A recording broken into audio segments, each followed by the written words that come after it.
Catus Maximus here. Yep, another Vevor item. Wanted to try this out. Saw that they had a brushless, new series of brushless jigsaws. They have a few different varieties. This one, 70 bucks.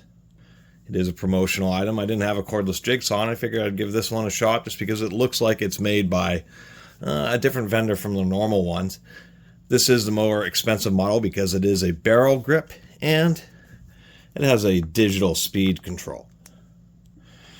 You know, it comes with the standard stuff, a removable, surface guard, an anti-chip guard, which you want to remove if you're going to do any kind of cutting curves because those just get chewed up.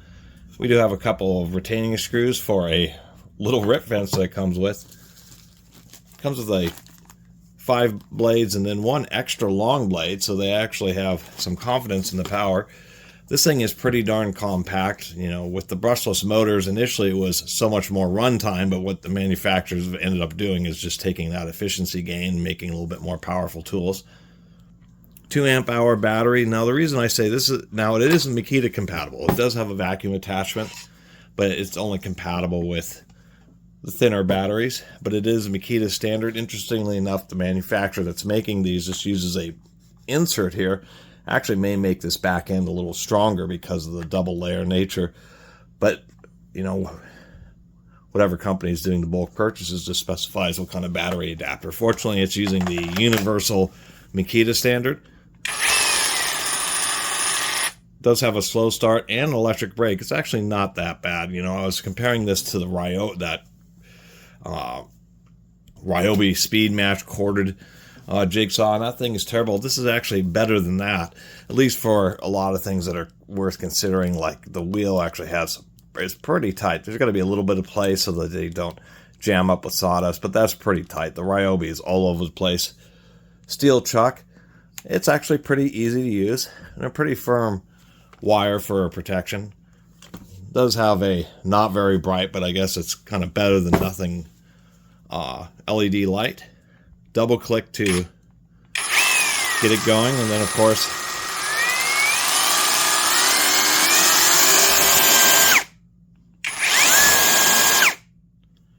an electric brake, which it's not just turning off the motor and then relying on the strong magnets in the motor to slow down the tool quickly. This is actually actively engaging a braking mechanism.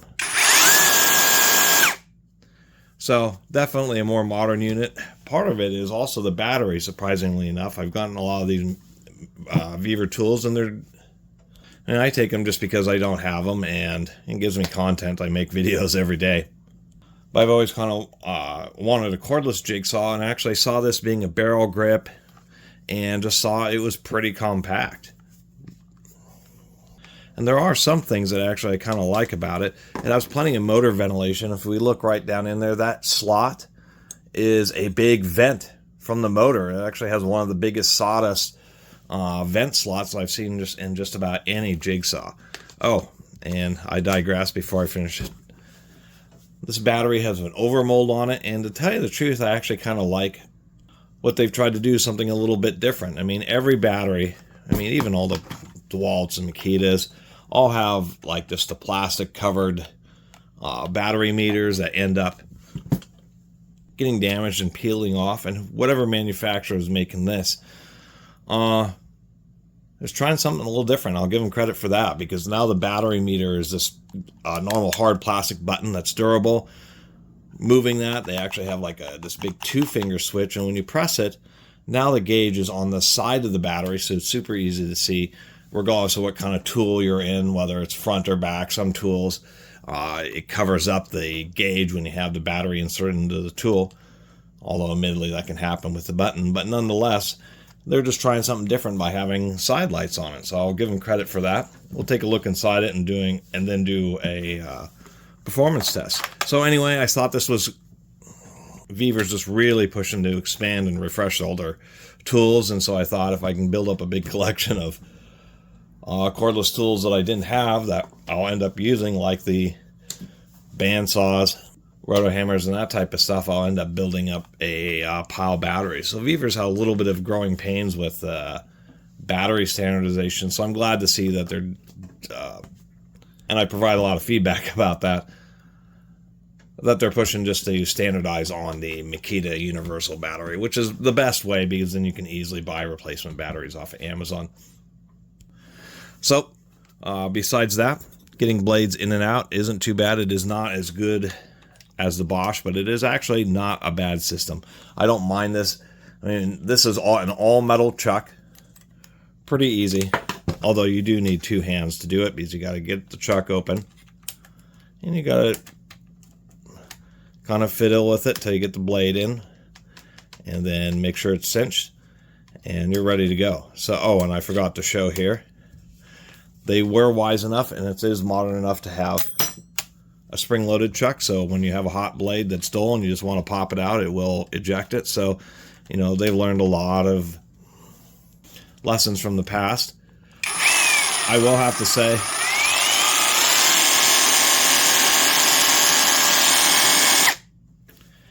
it is pretty smooth. They have a pretty decent counterbalance mechanism, and it feels pretty solid.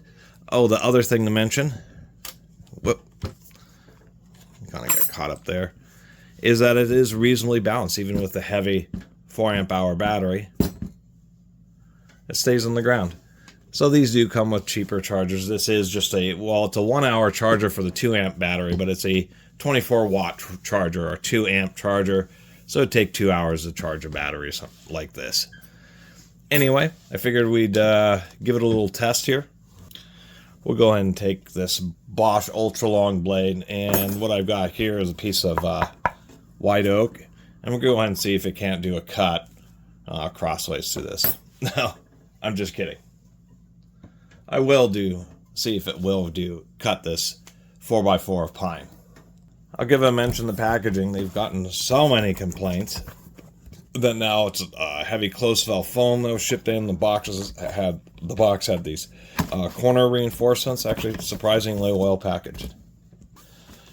And this barrel grip, not just because it's probably going to be a slightly lower sales unit, they do have normal top grip ones, but the top grip just has a normal dial variable speed, and I think part of the deal with this is that the whole digital speed control adds a little bit of expense. 7/8 stroke, 3,500 strokes a minute.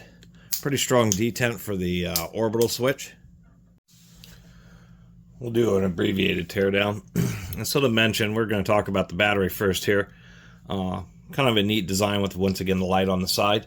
Although I do have to mention that, I mean, I just got their Vevor's, I guess, standalone reciprocating saws, and they have like a 4th battery design. So you got to consider these tools are like for an office who may be doing some projects, or school, just maybe not a school, but one-off cordless tools where you don't know if you buy another cordless tool from Vevor whether or not it will take the same battery, because they have 4 different battery styles. Anyway, just wanted to show inside that. People are always curious about the brand of cells and the numbers that are on them, so at least it does have a thermal protection there. What I've learned, and people have corrected me among many times I've disassembled batteries, is that most of these battery controllers are not actually balancing per se. They have connections to each segment of cells, but that's just to monitor each cell. So if it's charging and one of them hits 4.2 volts, or any of them hit 4.2 volts individually, it'll just shut off charging for the whole battery. And apparently that's even how DeWalt works, is rather than treating it as the charger being basically 5 independent 3.6 volt lithium ion charging units, or this controller, it's just making sure that none of them go too high, and if they get too low, they have some transistors to turn it off. Some elastic on the little controller inside the jigsaw. And it's a shame that Vevor has not put importance to it. I mean, what they are is they're a marketplace of like independent products, but they are all rebrands so that Vevor builds up a name as Vevor. It allows these product lines from all these manufacturers to sell under Vevor's name, essentially. So a lot of times, and I've noticed that myself, there was many products that actually weren't bad, but they didn't sell very well, and so Vevor just didn't order new lots. And that's actually true with Harbor Freight. Harbor Freight's had tools quite a few times. They had tools where it was just one or two batches. They were around for a year or two.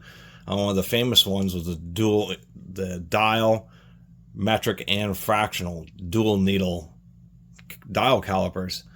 And those were popular, and Harbor Freight ended those. Which is kind of a shame, because as far as a little jigsaw, and we'll see in the demonstration here in a minute, it was actually a lot more powerful than I expected. It actually cut through a 4x4 using a not great Vevor carbon steel blade that dulled in 2 cuts, literally. But even with that blade dulling, it didn't shut down. Full orbiting. I mean, I was surprised. So it has plenty of power, a ball bearing motor. We do have our controller. It's right behind some vents, so it actually ought to not overheat quite so badly. Here's that vent and that little channel that comes down, and it actually blows sawdust pretty well. At least they have an internal metal block. It's screwed into the case half. The metal block just helps maintain better gear alignment, so they ought to last a little longer. They are small cordless tool gears, but nonetheless, this thing delivered. There's always going to be a little bit of play in the spindle because it's orbiting, so the spindle has to move forward, so there's going to be a little bit of play there. This is a pin where it moves back and forth, and there's a slot in it where the tongue sits. And then there's our counterweight, and it just runs on an eccentric that's ground on the back of the gear. We'll say this plate system's okay. The brace did get loose on me a little bit because it's hard, especially in deep cuts, to really hold a jigsaw down tight and prevent it from bouncing a little bit. I'm going to put an extra washer to try to make this plate more rigid, but this I kind of like better than the nut because this plate offsets all that load across a wider area on the plastic and should squish it out just a little bit less. Not a censored motor, but it's not like a drill where it really needs like low speed torque or torque from a stop or going from a standstill. So it tends, on these more budget tools, they tend to reserve the censored motors to where they really need it, like in their Pro Series drills and stuff. So at least this one uses a Makita style battery. So as far as a standalone unit for projects and stuff, it's actually, an okay little jigsaw. We'll see how this goes. We'll leave it on full orbiting, and we'll see how I'm using that new long blade, the Vevor long blade, I guess. It's brand new.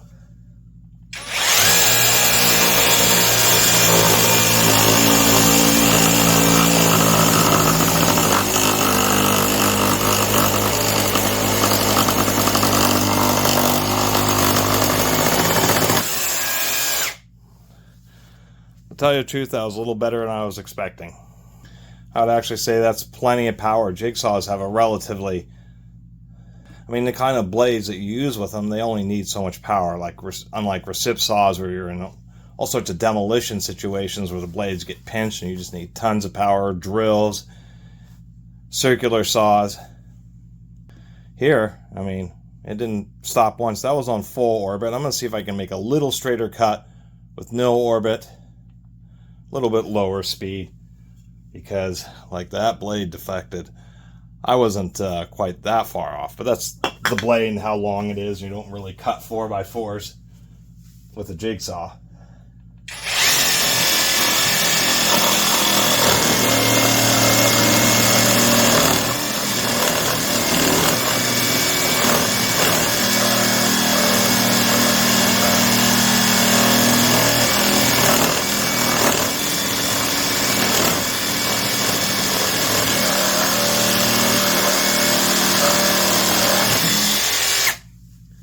Sure is a lot slower without the orbiting. We'll go back to full orbit. We'll just finish off this last cut. This blade is so thin that it wants to deflect either way.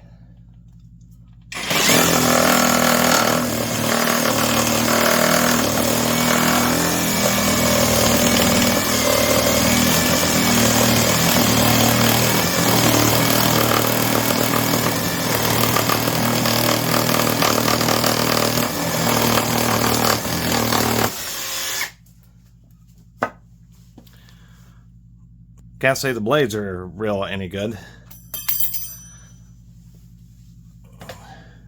It was just a cheap high carbon steel, but nonetheless, you can particularly see on that side that the corners are already, look at that. Just run my finger across it. No wonder it's making such gnarly cuts. So certainly an okay jigsaw on a brushless motor. In this case, it provides more than enough power on that 7/8 stroke. Not quite as much stroke. I mean, this is not a Bosch 1590 EVS. I think these are the best jigsaws ever made, but they're not perfect. And when you're in, especially cuts that where the blade is getting dull on one side more than the other, and you're getting a little curvage and binding, that's really what causes jigsaws to want to bounce around. And I probably own 5 of these Bosches, and this is the only one that has a straight base. So even on big jigsaws, that vibration, you got to really press down to try to prevent it from bouncing up and down. I mean, probably more than half of all jigsaws I've ever seen have bent bases just because of that. Otherwise, this thing is even battery powered with the battery. It is surprisingly compact, almost the very same length, and certainly nowhere near as tall. Once again, it's not a Bosch. Doesn't have the blade pinch mechanism, doesn't have just a simple switch that pops the blade out and you can, I mean, these are the standard. Because when you want to put a blade in, you just pop it in and it locks. You want to pull it out, you pull it out. You want to put another one in, you just pop it in. Nothing compares to that, quite frankly, but they did do a decent job here. I mean, this is a pretty easy to access chuck. They even have a little knurling there, so it really is. It has a pretty strong spring, so I feel pretty darn confident that it's actually going to hold the blade. You got to push up a little bit.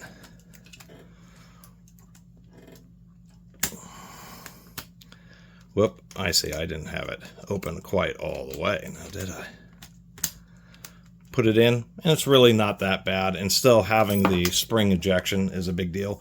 It has one feature that actually I've never seen before. Oddly enough, the little anti-splinter guard, there's a provision here, so the anti-splinter guard can be used with and without this little cover. I would presume just leave it in this plastic thing. That way you can just pull it on and off a little bit easier. So other than that, to tell you the truth, I mean, I did have a 4-amp battery. It does have a, the vacuum adapter is, some people will like it. Some people won't use it. It just limits it to only having the 2-amp-hour battery. But it does have kind of a new innovative meter system on this battery. Why is this not wanting to? And to tell you the truth, cutting a 4x4 like that with a blade that was obviously dulling very quickly, that was got to be one of the worst blades I've ever used. I literally made 2 cuts in a 4x4 pine Douglas fir, and it killed that blade. So they do ship pretty cheap blades. The metal cutting ones are bimetal, and the wood ones are high-speed steel. You probably would get more life cutting wood using one of the metal blades. But to tell you the truth, I'm satisfied with the power, and it has an electric brake, which is kind of a nice safety feature. Probably because it's using that side button mechanism. And then a decent digital speed control. But this thing, surprisingly enough, has plenty of power. I mean, it has plenty of power. And these types of saws, just a small body, and particularly the barrel grip, if you are tracing something like a circle, one of the nice things about these, there's 2 things about them. One, you hold much lower, you're much closer to the surface, so when you're pushing forward, you get, just rather than having forces trying to tilt the saw up, you really are pushing it forward, so it gets some pretty effective cutting, and that may have also explained why it did do reasonably well cutting that 4x4. But when you're tracing around stuff, at the top handle with a barrel grip, you can come around, and then as you're sawing, you kind of can do maneuvers like this and just continue to trace your line, and it's much easier with a saw like this. And then secondly, since I bought it for awkward sawing situations in addition to normal jigsaw duty, installing appliances, occasional times where you may have to work between joists or something and you need a jigsaw rather than a hole saw. You're not going to get a reciprocating saw in there, but you will once again get something like this. And I'll send comments back. I figured all these companies that include LED lights, it will light up the cut when it's like really dark. But I think if you're going to include an LED light, it should really be pretty bright. They should be really bright LEDs. Anyway, appreciate y'all watching. See you next time.